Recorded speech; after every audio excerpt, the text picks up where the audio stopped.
Сәлем қыздар, менің каналыма тіркеліп, лайк басып, комментарий қалдыруды ұмытпаңыз. Бүгін сіздермен осындай творожный пирог жасайтын боламыз. Ең алдымен біз қамырын дайындап аламыз.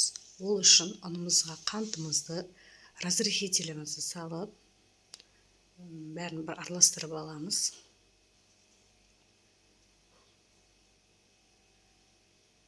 Араластырып болған үстіне сары майымызды немесе маргаринімізді салып, оны да жақсылап майымыз ерігенше, ұнымызбен араласқанша илеп аламыз.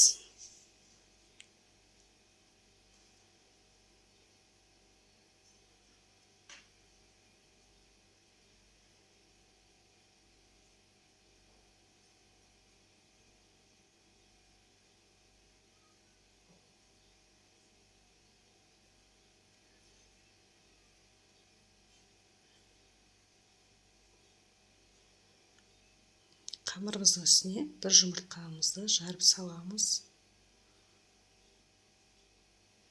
Оны да жақсылап араластырамыз. Қыздар, бізде плотный емес, песочный тесто шығу керек. Қамырымыздың бастары біріккенше барлығын жақсылап илеп аламыз.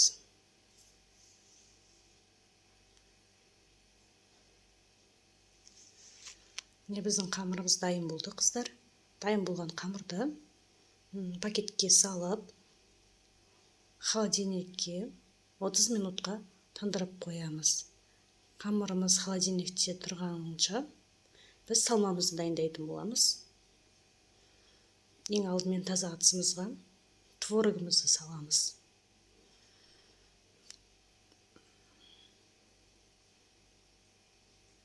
Қыздар, творогтың массасы негізі 400 грамм. Мына жерде менің весім дұрыс істемей тұр. Міне біздің творогымыз 400 грамм. Соны үстіне 2 жұмыртқаны саламыз.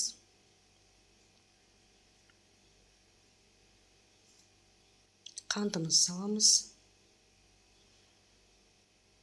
Сметанамызды саламыз.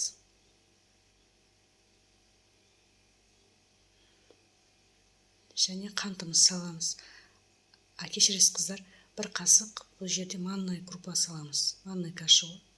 Соның барлығын енді қасықпен жақсылап бастарын біріккенше араластырып аламыз да.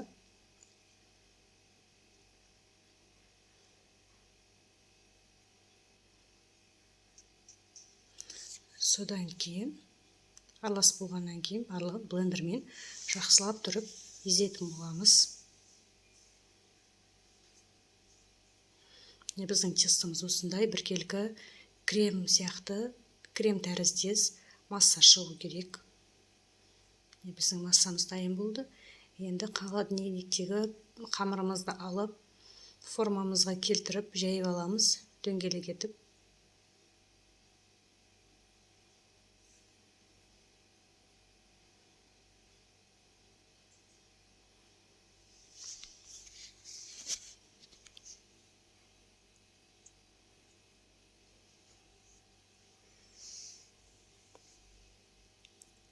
Менде осындай кольцоның астын пищевой пленкамен, фольгамен төсеп алдым.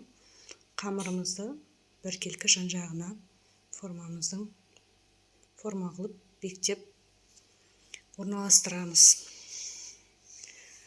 Сосын қамырымызды асты көтеріліп кетпеу үшін осылай вилкамен тесіп аламыз, қыздар.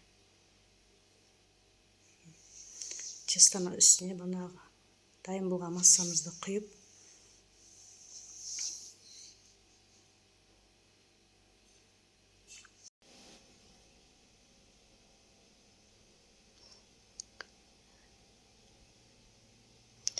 артық жерлерін осылай пышақпен кесіп алып тастайтын боламыз, қыздар, тегістеп жеген. Біздің тестомыз, пирогымыз дайын болды. Алдын ала қасып тұрған 180-200 градустағы пешке 35-40 минутта пісіріп аламыз. Біздің пирогымыз дайын болды. Қыздар, өте дәмі керемет болды. Сіздерге де кеңес берем, жасап көріңіздер. Маған лайк басып, комментарий жазуды ұмытпаңыздар.